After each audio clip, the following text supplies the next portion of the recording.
Genshin at that time was so fun. I like that. That's funny. That's very funny. Should we critique this 3.4 tier list? Was that fuck, what's his name? Usagi Sensei or whatever? Oh. But yeah, I mean, the C2 rated baseline, yeah, like there were definitely some things here that were a little sus for sure. But yeah, I mean, okay, like Raiden is a sneak here, but for some reason this is C2 Raiden compared to C0 other characters, and like C2 Raiden probably would be there. Like, sure, I guess, fair enough, I suppose. There's also C0 Raiden. Not in the carries. No, that's as a support. This is on-field carry, off-field damage dealer, uh, pure support, and defensive utility. Those were the categories, basically. Is Tiffany an off-field damage dealer? Tiernari is here because he basically has no field time. Like, his damage happens while he's on field, but he's a very small field time, and his only purpose is damage.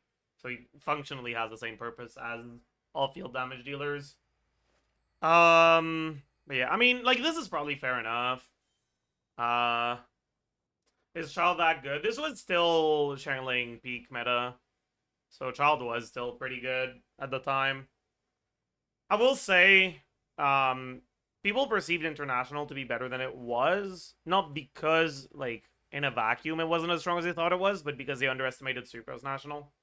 Um, but at that time, that didn't matter as much because Hyperbloom was the best team, and you really wanted to use Singtail for Hyperbloom, so you couldn't use Singtail for National as well. Was Alhaitham not a snake? I mean, Alhaitham was always a character that was pretty good, but just had low pull value because he wasn't that good without Nahida, and his teams with Nahida weren't really better than just Hyperbloom without him, right? But just in terms of performance, he was like I think it's fair to put him here. But yeah, this, I mean, the rest of the carries, like, I would say that pretty much any Electro character is better than Yoimiya just because, like, if you gave people back then Electro Mannequin and played Electro Mannequin in a Hyper Bloom, it will probably be better than Yoimiya. But all of that power is just Hyper Bloom, so I think it's not wrong to put the Electro carries below just because it's not really them. It's just Electro. Like, it's just Hyper Bloom. Like, whatever, fair enough. Uh, I do think Ayato probably should have been higher though. And maybe Ganyu lower. Maybe not. Maybe Ganyu was fine here. The biggest issue with Ganyu back then was the opportunity cost because, like, Burnmel Ganyu just felt really awful to play. Like, you really wanted to play Xiangling and her teams, and then you weren't playing international or national, and then it's like, oh, congrats, you're playing a worse team. Shall also low considering Farazan was available. I mean, at this time, there had not been a single banner where a 5-star character you wanted on Chao's teams had Farazan in there, right? So basically, zero Chao players had C6 Farazan. So I can still understand it.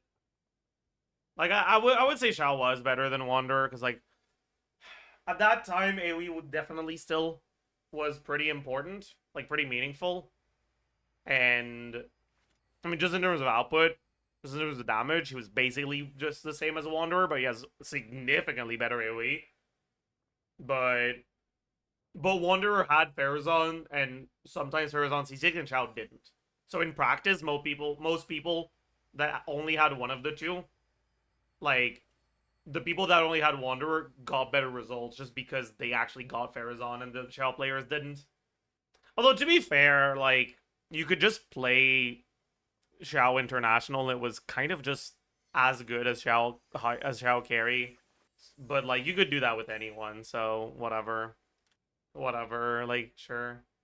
Um I do think Klee was probably better than this. Like, I was also in the Klee is kind of dog shit camp at the time. But I've learned since then. I think Klee was always better than I gave it credit for back in the day. It's just that she's really like pre-hex buff Klee like is really hard to play at the level where you see good results. But like if you can play her at that level, she was basically just better than Yoimiya. Right? She was kind of just a better Yoimiya. It's just that she was way harder to play. I also don't know about Eula being higher than Ning and Noelle. Maybe. Maybe. Maybe. Definitely Ning. I mean, the thing with Ning is like, people did not play Ning properly, me included. Like, Ning is a really weird character where she is significantly more powerful if you can find ways, kind of like Fischl, of doing like 12-second rotations or double rotations in 25 seconds. Right? Because so much of her power is in the skill and burst. And the skill and burst can be used, like the skill twice, the burst once every 12 seconds. But if you do a 20-second rotation and you just do 2 skills, 1 burst, you just lost like half of your DPS, basically. The thing is, like, we didn't really have the teammates to make teams that felt good to play in those kinds of rotations back then. But, like, there was probably something somewhere, somehow. Maybe not. I don't know. Because the thing about, like, Bennett buff not allowing you to get 2 Ning bursts inside of it, because you'd need, like, 1 more second to get it, is, like, really unfortunate, right? Anyways. Eula was just complete dog shit. Like, it's not that Ning was good, it's that I think Eula was just worse. Like, I don't know, man. Her numbers are just so awful. Like, why can't she pre-funnel particles? Why is her burst cooldown 22 seconds? Where did her numbers go? Like, unironically, like, you know, on Eula release, I said this, and I got a lot of hate for it, and I changed my mind eventually later, but I think I shouldn't have changed my mind. I think I was right.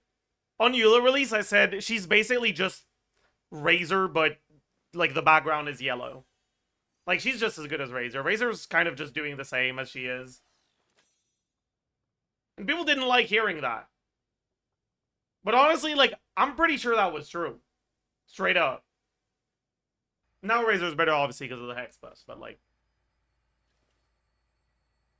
Where's Razor? Razor's not here. Because no one used him. Why did you even change your mind? Because I did a bunch of testing on people's accounts that had really good Eula builds, and no one has ever had a good Razor build. So when I was testing, I was getting better results with Eula than I was with Razor.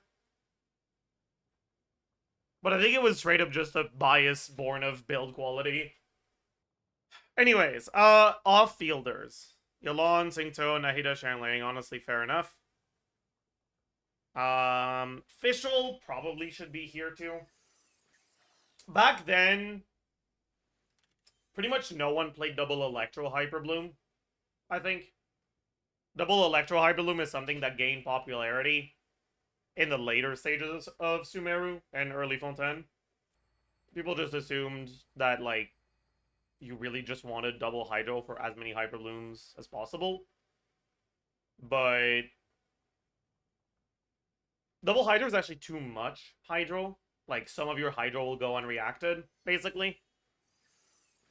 And because Xingqiu is so much Hydro by himself, you don't really lose that many Hyperblooms replacing Yelan. And then Fischl does a lot for the team as well, right? You get a lot of personal damage from her. And you're increasing Nahida personal damage by a lot, right? By triggering Quicken, getting some spreads more consistently. Because, like, I can understand Fischl being in tier 1, not tier 0, because Hyperbloom was just so much better than the other things you could do with Dendro, that's where you wanted to use Nahida. And then you wouldn't have Nahida available for the Quicken teams, and because they're a bit worse. Like, sure, fair enough. But I think that Fischl was also one of the premium options for Hyperbloom. It's just that we didn't fully realize that at the time. So I think Fischl probably deserved to be here as well. Raiden... Where's Kuki? Kuki is in the defensive units. He's not ranked at all as all field damage. I mean, I guess, whatever. I do think Kuki should definitely be in the highest one, though. Oh, yeah. Albedo... I mean, the meta was a lot weaker at the time, right? So Albedo's off-field damage was a bit more relevant than, you know, right before Hex buff Albedo, right? And, I mean, team building kind of sucked as a whole. And there were a lot of teams where Albedo was usable because, like, you just didn't have a full premium core for anyone, really, right? Like, Hu Tao's teams, like, I mean, I guess you can run double Hydro, and then who's your last one? I mean, doesn't really matter, right? No Xianyun, no Shilonen, no Lali, I guess. Right? At the time, what you could do was like Xiangling for the for the Funerational with Xiangling. You could do Zhongli for a shield. You could do Albedo, just a bit of off-field damage. EM on the burst was fine. You do Fischl, right? You didn't really use him with Ayaka. Didn't really use him with Child. You could use him with Yoimiya, because Yoimiya kind of sucked, so... yeah. You could use him with Ito, obviously. You could actually use him with Xiao, right? We didn't have good teammates for Xiao. The Xiao teams could use Albedo. I do think he should probably be one tier below. Like, this is probably a bit high. But also, like, the off-fielders kind of sucked as a whole, other than, like, the 5. Like, Yalon, Singzo, Nahida, Xiangling, Fischl. Like, other off-fielders were kind of just dog shit, right? I think Nahida is a bit of a sneak, but this was at a time when, you know, Dendro was very dominant. And if you were playing Nahida Hyperbloom on one side, just having a unit that has Dendro as their vision, so you could enable Quicken on your second side, was fine, right? Like, I've always heard Beto being insanely praised, but never see anyone play her at all. I mean, I used to play Beto a lot, but the problem with Beto is that her damage is too reliant on being an AoE. And when you're not an AoE, she's like a wet noodle. And they've kind of stopped having AoE on every chamber of either side. I mean, they stopped that a long time ago, really. You would still play Taser with Beto, even when one of the chambers had only one enemy, if it wasn't the hardest chamber, right? Like, Fischl, Singto, Sugos carries you through the single target chamber, and Beto carries you through the AoE chamber. But when did we stop giving teams cool names? We stopped giving teams cool names when teams just became Skirk Premium. Mawika Melt. Mawika Overload. Like, what? There's nothing cool to say about this, okay?